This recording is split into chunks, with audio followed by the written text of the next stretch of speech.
નમસ્કાર, કોમોડિટી લાઈવમાં આપનું સ્વાગત છે અને કોમોડિટી બજારની ગતિવિધિની ચર્ચા કરવા હાજર છું હું ઝરણા અરગંટી। તો સૌપ્રથમ નજર કરી લઈએ કોમોડિટીઝને લગતી હેડલાઇન્સ પર।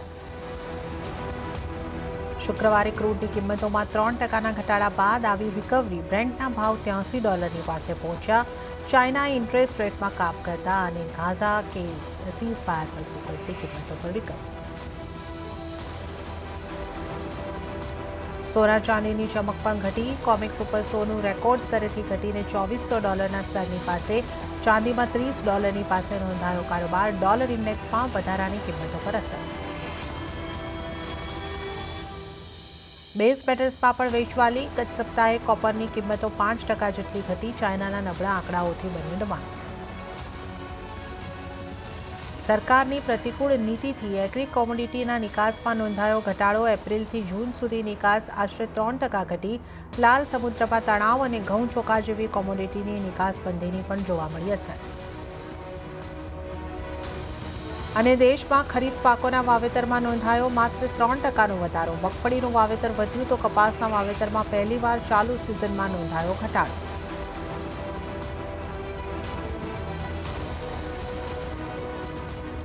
તો શરૂઆત કરીશું રૂપિયાના કારોબાર સાથે। શરૂઆતી કારોબારમાં ડોલર સામે રૂપિયો 1 પૈસા જેટલો મજબૂત થઈને 83.66 પ્રતિ ડોલરની સામે 83.65 પ્રતિ ડોલર ઉપર ખુલ્યો છે। જોકે ત્યારબાદ આપણે જોઈએ તો લગભગ 83.65ના સ્તરોની આસપાસ કારોબાર થતો આપણને રૂપિયામાં જોવા મળી રહ્યો છે। ડોલર ઇન્ડેક્સની વાત કરીએ તો 104.32 ઉપર આપણને ડોલર ઇન્ડેક્સ દેખાઈ રહ્યો છે।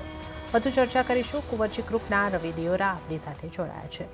ગુડ મોર્નિંગ રવિજી, સ્વાગત છે આપનું CNBC બજાર પર। અને જે રીતે આપણે હવે અહીંયા આગળથી 104ની આસપાસ ડોલર ઇન્ડેક્સને જોઈ રહ્યા છે અને રૂપિયો પણ લગભગ એના 83.65ની આસપાસ જ આપણને દેખાઈ રહ્યો છે। હવે આપણે આવતીકાલે બજેટ પણ આવવાનું છે, તો કઈ રીતે આપ કરન્સીને જોઈ રહ્યા છો? ઝડપથી માર્કેટનું જે ફોકસ છે બજેટ ઉપરાંત આજે જે સાંજે આર્થિક સર્વેનું અનુમાન આવવાના છે એના ઉપર વધારે માર્કેટનું ફોકસ રહેશે। આઈ થિંક કે મેજર જે પોઈન્ટ છે એ પોઈન્ટ હવે જે ફોકસમાં ગવર્મેન્ટ સાઈડથી રહેશે ફિસ્કલ ડેફિસિટ। ફિસ્કલ ડેફિસિટનું શું નંબર આવે છે એના ઉપર માર્કેટનું ટોટલ રિએક્શન આવતીકાલે જોવા મળશે। હાલાકી જે રીતે ટેક્સ કલેક્શન્સના આંકડાઓ જોવામાં પડકેલર ડાયરેક્ટ ટેક્સ પણ 18% થી 19% CAGR ચાલે છે। મીન્સ કે ત્યાં જો તમે જીએસટી કલેક્શન જો તો ત્યાં પણ કરીબન 1,80,000 કરોડની એક એવરેજથી કલેક્શન્સ આવે છે। Reserve Bank of India 2 lakh crore ઉપરની અમાઉન્ટ ગવર્મેન્ટને as a part of dividend ફાળવી છે। એટલે જે આધારે એવું લાગી રહ્યું છે કે શાયદ ગવર્મેન્ટને ફિસ્કલ કન્સોલિડેશન પાથથી ડેવિએટ થવાની જરૂર ના પડે। થોડું માર્કેટને અત્યારે એવી એક્સપેક્ટેશન્સ છે કે ગવર્મેન્ટ જે બજેટ રિલીઝ કરશે, કારણ કે ચાર્જશીટમાં ઇલેક્શન છે, ગત જે રિઝલ્ટ આવે છે એનાથી હજી કોઈ સંતુષ્ટ નથી। તો આઈ થિંક એના હિસાબે પોપ્યુલિસ્ટ મેજર્સનું માર્કેટ થોડું નકારાત્મક પરિસ્થિતિને જોઈ રહ્યું છે અને એના હિસાબે જ ગત સપ્તાહે રૂપીમાં એક શાર્પ વીકનેસ જોવા મળી। હાલાકી લાગી રહ્યું છે કે કાલે બજેટ પછી તમને ફરીથી રિકવરીનો ટોન જોવા મળશે। ડોલર ઇન્ડેક્સ જે રીતે યુએસમાં પણ ડેવલપમેન્ટ થઈ રહ્યા છે, જે પ્રેસિડેન્ટ બાઇડને પોતાનું ઉમેદવારી પાછી ખેંચી છે, હવે ઓગસ્ટ સુધી એમના નવું કેન્ડિડેટનું નામ આવી જશે અને ઓગસ્ટ એટલે ઘણું દૂર પડી જાય તો માર્કેટને ફરીથી ત્યાંથી થોડા સંકેતો પોઝિટિવ દેખાઈ રહ્યા છે। કારણ કે જે ફોર્મર પ્રેસિડેન્ટ ટ્રમ્પ જે કાઉન્ટરમાં ઇલેક્શન લડવાના છે એના ટાઈમમાં ડોલર ઇન્ડેક્સમાં એક સારી વીકનેસ જોવા મળી હતી।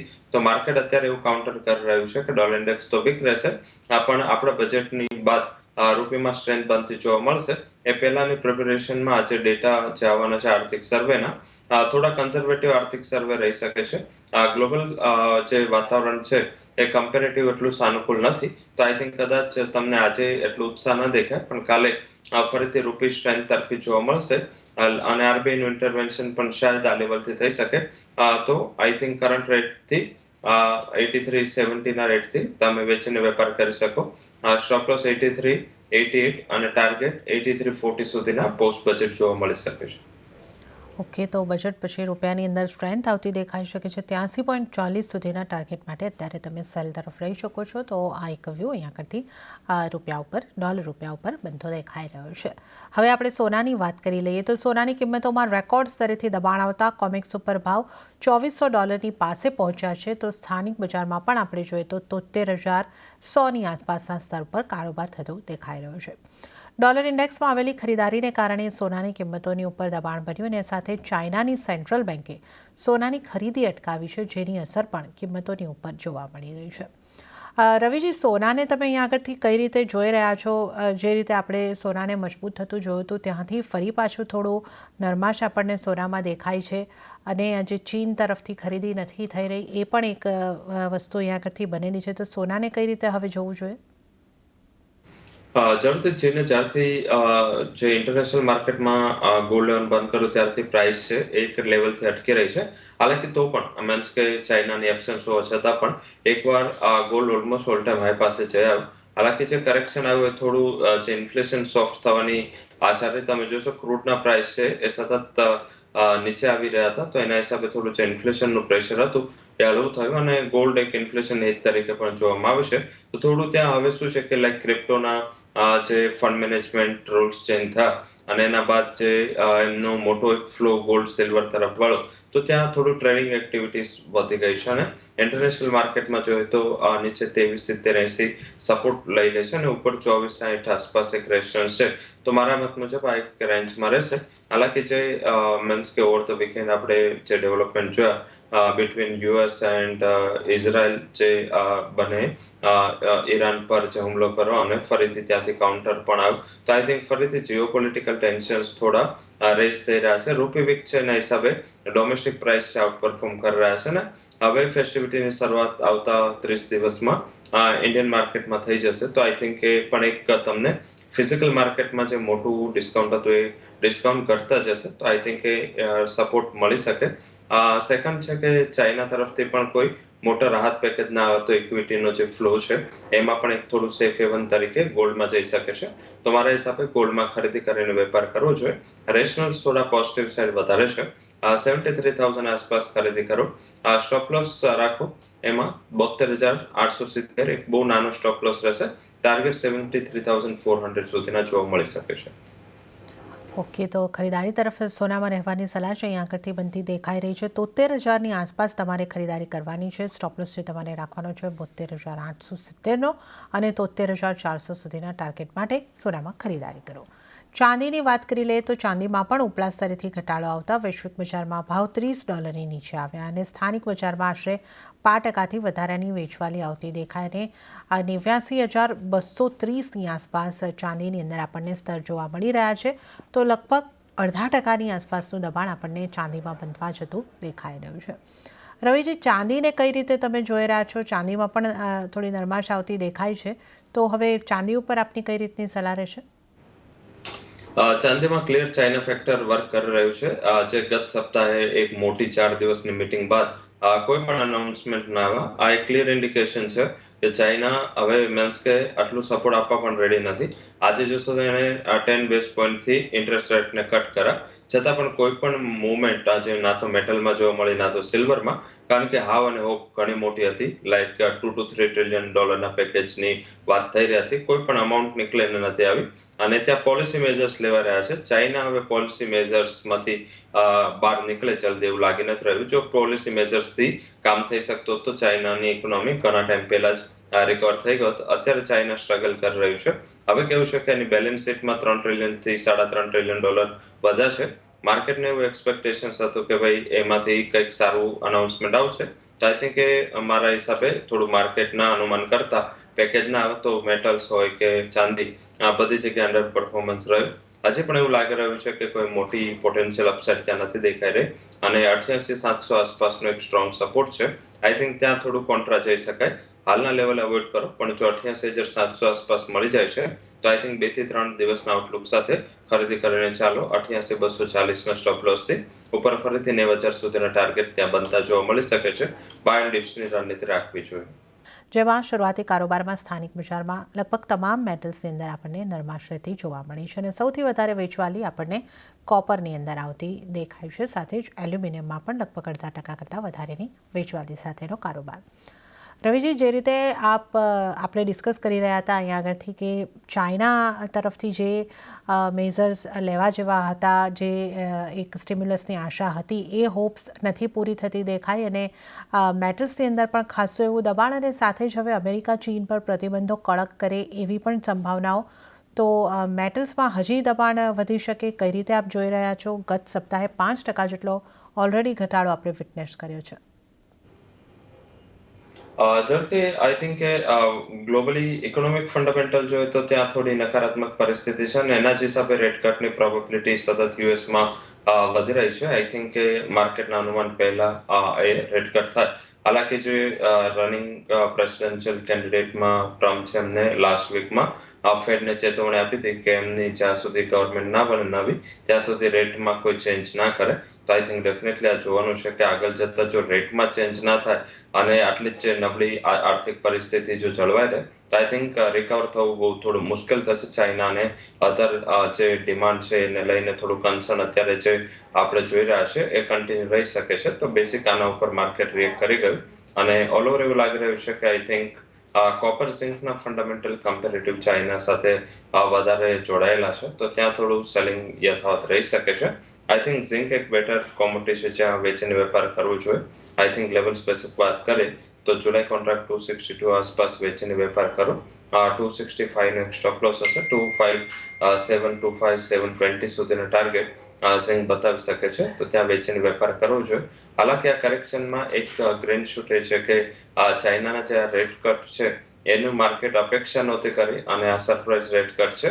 શાયદ 1-2 દિવસ પછી આ રેટ કટને માર્કેટ પ્રોબેબલી ડિસ્કાઉન્ટ કરવાનું ચાલુ કરે તો એમાં તમને એલ્યુમિનિયમમાં રિકવરી દેખાઈ શકે છે. અત્યારે લેવલ સ્પેસિફિક 219 આસપાસ ચાલી રહ્યું છે. જો ઇન્ટ્રાડેમાં 218, 217, 80 મળે તો 2 થી 3 ટ્રેડિંગ સેશન આઉટલુક સાથે ખરીદી કરો. સ્ટોપ લોસ 214.20 નો રાખો. ઉપરની બાજુ 225 સુધીનો ટાર્ગેટ ફરીથી રિસ્ટોર થઈ શકે છે. ઓકે, તો મેટલ્સમાંથી અહીં આગળથી ઝિંકમાં વેચીને કારોબાર કરવાની સલાહ છે અને એલ્યુમિનિયમની અંદર ખરીદારી કરીને ચાલો 225ના ટાર્ગેટ માટે અહીં આગળથી એલ્યુમિનિયમની અંદર તમે ખરીદી કરીને ચાલી શકો છો. ઝિંકમાં વેચો 257ના ટાર્ગેટ માટે. તો આપણે મેટલ્સની અહીં આગળથી ખાસ કરીને વાત કરી અને હવે જો ક્રૂડની પણ વાત કરી લઈએ તો શુક્રવારે ક્રૂડની કિંમતોમાં આશરે 3% જેટલો ઘટાડો નોંધાયો. પણ ત્યારબાદ આજે કિંમતોમાં નીચલા સ્તરેથી રિકવરી આવી અને જ્યાં બ્રેન્ટની કિંમતો ફરી $83 ઉપર પહોંચી તો નાઇમેક્સ ક્રૂડમાં પણ $80 આસપાસ કારોબાર થતો દેખાઈ રહ્યો છે. MCX ઉપર નજર કરીએ તો 6,627ના સ્તર અહીંયા આગળથી આપણે જોઈ શકીએ છીએ અને અહીંયા ચાઇના ઇન્ટરેસ્ટ રેટમાં કાપ કરતા અને ગાઝા નો જે એક સીઝ ફાયર અહીં આગળથી થવાની શક્યતા અને આને કારણે ક્રૂડમાં નીચલા સ્તરેથી એક રિકવરી આવતી જોવા મળી રહી છે. રવિજી, ક્રૂડને તમે કઈ રીતે જોઈ રહ્યા છો? શુક્રવારના ઘટાડા બાદ એક રિકવરી, હવે આ જીઓપોલિટિકલ ટેન્શન્સને લગતી પણ અપડેટ્સ આવી રહી છે. ક્રૂડમાં આપણે કઈ રીતની રણનીતિ રાખવી જોઈએ? ડેફિનેટલી 82 પાસે કોઈ ના કોઈ કન્સર્ન આવી જાય છે કે જેના હિસાબે પ્રાઇસીસમાં ફરીથી શાર્પ રિકવરી આપણે અત્યાર સુધી હિસ્ટોરિકલી જોઈ છે.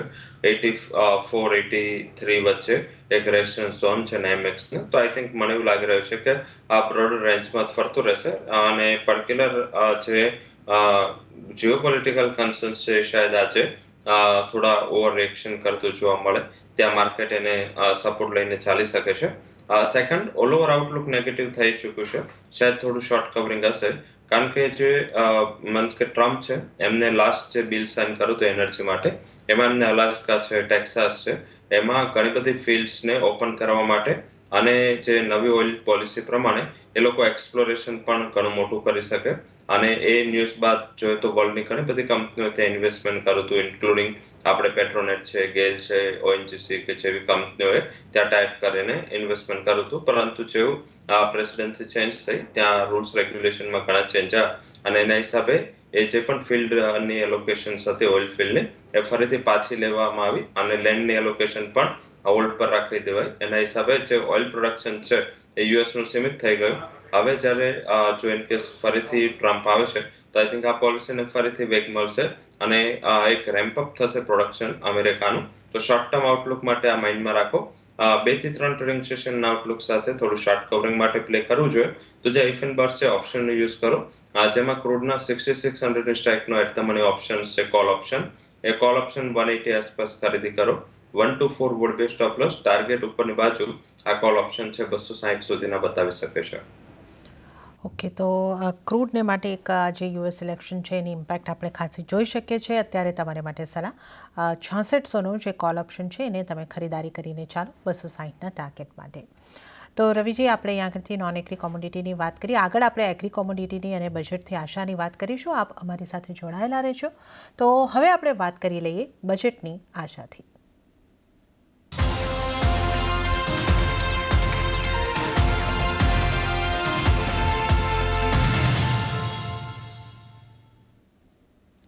તો આવતીકાલે બજેટ રજૂ થશે અને બજેટને લઈને તેલ તેલીબિયાં સેક્ટરની શું આશાઓ બની રહી છે તેની વધારે ચર્ચા કરીશું. આપણી સાથે SEAના ડિરેક્ટર BV મહેતા જોડાયા છે.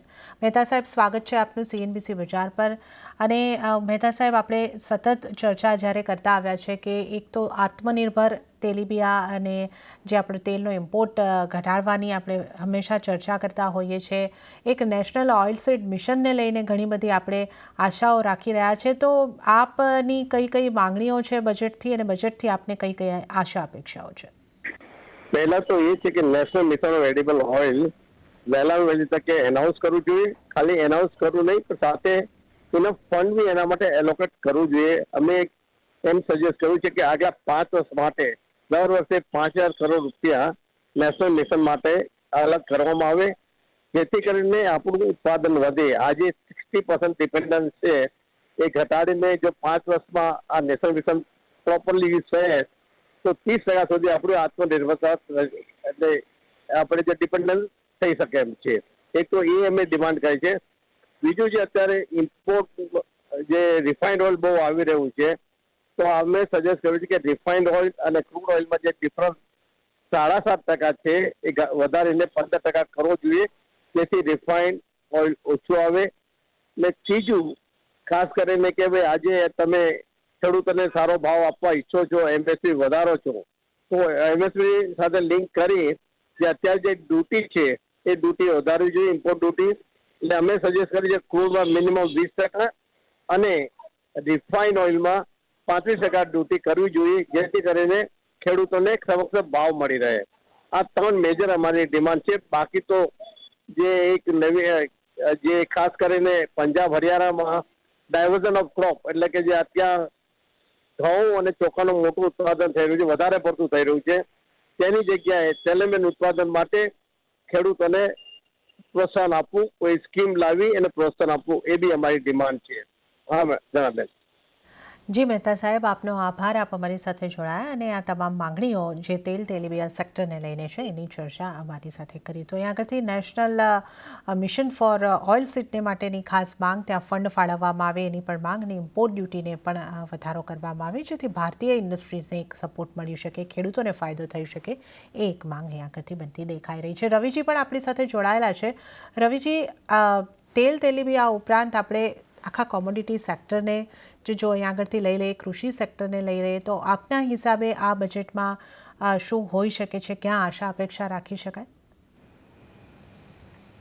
જરૂરથી આ વખતે લાગી રહ્યું છે કે જે ફોકસ છે ગવર્મેન્ટનો ઇનપુટ ઉપર વધારે હશે. આઉટપુટ ઓલરેડી જોઈએ તો એ પર્ટિક્યુલર શું છે કે લાઈક એક એગ્રી લેન્ડ લિમિટેડ છે અને હિસાબે એક એગ્રીનું ઉપર ફોકસ કરે તો એના પછી બીજે એગ્રીને લોસ થાય. લાઈક કે પલ્સીસ મિશન ઉપર આપણે ફોકસ કરું, ત્યારબાદ તેલ તેલીબિયાંનું જે પ્રોડક્શન છે એને લઈને થોડું માર્કેટમાં કન્સર્ન આવી ગયું. તો આઈ થિંક એના હિસાબે જે લેન્ડ સોર્સિસ લિમિટેડ હોવાથી ગવર્મેન્ટ એવું કંઈ ફોકસ નહીં કરે કે કોઈ પર્ટિક્યુલર કોમોડિટીનું આઉટપુટ વધે. હા, બેટર ઇનપુટ, બેટર ટેકનોલોજી અને પ્રોડક્શન અને yieldવાધારવા માટેના સ્ટેપ્સ ઘણા આવશે.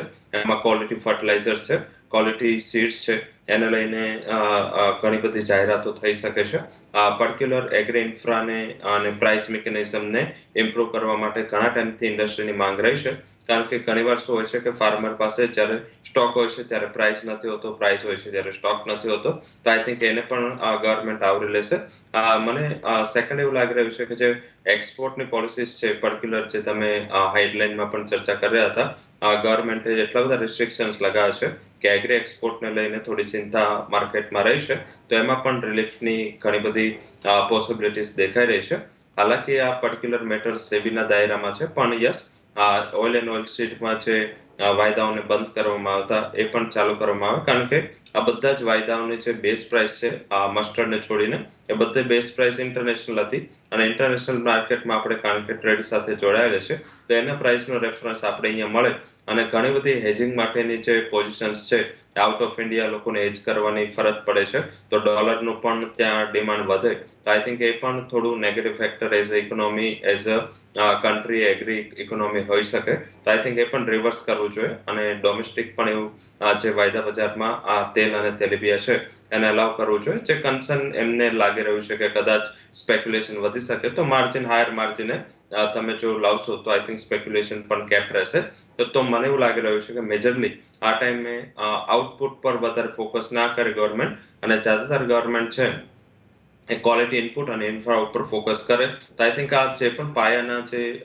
ઘણી બધી જરૂરિયાતો એગ્રી સેક્ટરમાં છે જેમાં જો ઇનપુટને ક્વોલિટેટિવ બનાવવામાં આવે અને yield સારી રહે તો આઈ થિંક કારણ કે હવે જે આપણું મોન્સૂન છે બહુ અનઇવન થઈ ગયું છે લાઈક અત્યારે આટલો બધો વરસાદ પડી રહ્યો છે તો આ ટાઈમ પણ પ્રોબ્લેમ છે કારણ કે પાણી ભરાઈ રહ્યા છે તો પણ એગ્રી ઇકોનોમી નથી સર્વાઈવ કરી રહી તો આઈ થિંક આના માટે પણ પ્રયાસ કરવા જોઈએ તો ઘણા બધા ડિમાન્ડ છે ઘણી બધી નીડ છે પણ જલ્દીથી જેટલું ઇમ્પ્લિમેન્ટેશન ઉપર ફોકસ કરે કારણ કે પોલિસીસ ઘણી છે પણ ઇમ્પ્લિમેન્ટેશનમાં જેટલું ભેગા આવશે એટલું એગ્રી ઇકોનોમી કારણ કે કોરોનામાં એક એવું સેક્ટર વર્લ્ડમાં હતું જેને પોઝિટિવ ગ્રોથ કર્યો તો એ હતું એગ્રી ઇકોનોમી તો આ એક મીન્સ કે કન્ટ્રી માટે એક ડિફેન્સિવ સેક્ટર છે અને આના ઉપર ફોકસ કરશે તો ઇકોનોમીને ગ્રોથ પણ જલ્દીથી અને બહુ વ્યાપક ગ્રોથ મળી શકે છે 60% આસપાસનું જે પોપ્યુલેશન છે એ જે સેક્ટર પર નિર્ભર હોય છે ત્યાં ફોકસ વધારવું જોઈએ તો આ એગ્રી સેક્ટર પર ઘણી બધી આશાઓ અને રવિજી એગ્રી કોમ્યુનિટીમાંથી આપની ક્યાં કોઈ સલાહ રહેશે પર્ટિક્યુલર એગ્રી કોમોડિટીઝમાંથી આજે લાગી રહ્યું છે કે થોડી સ્ટેબિલિટી આજે સ્પાઇસીસ પેકમાં જીરાને છોડીને છે ગુવાર પણ સ્ટ્રોંગ કરી રહ્યું છે ગુવાર પર ફોકસ કરો આઈ થિંક એક્સપાયરીનું પ્રેશર હટી ચૂક્યું છે ગુવાર ગમમાં ખરીદી કરવી જોઈએ આઈ થિંક ત્યાં ગુવાર ગમમાં કરંટ લેવલે ખરીદી કરો સ્ટોપ લોસ રાખો એ 10,640 ટાર્ગેટ વુડ બી 11,000 સીડમાં 5,410 આસપાસ ખરીદી કરો 53.60 સ્ટોપ લોસથી 55-50 સુધીના ટાર્ગેટ ત્યાં જોવા મળી શકે છે તો 1 થી 2 ટ્રેડિંગ સેશન આઉટલુક લઈ અને ગુવાર સીડ ગુવાર ગમમાં ખરીદારી કરવી જોઈએ ઓકે ગુવાર સીડમાં 1 થી 2 ટ્રેડિંગ સેશન આઉટલુક માટે ખરીદારી તરફ રહો તો આ સલાહ એગ્રી કોમોડિટીઝમાંથી અને ત્યારે જ રવિજી આપનો આભાર આપણે તમામ કોમોડિટીઝ અંગે અને બજેટથી અપેક્ષાઓ અંગે ચર્ચા કરી આ ચર્ચામાં જોડાવા બદલ આપનો આભાર અને આ સાથે જ કોમોડિટી લાઈવમાં પણ હાલ પૂરતું આટલું જ હાલ મને પણ આપશો રજા પરંતુ વધુ અપડેટ્સ અને સમાચારો માટે આપ CNBC બજાર સાથે જોડાયેલા રહો અને આગળ મારા સહયોગી પ્રીતિ દલાલ આપને માટે લઈને આવશે બજાર હેલ્પલાઇન નમસ્કાર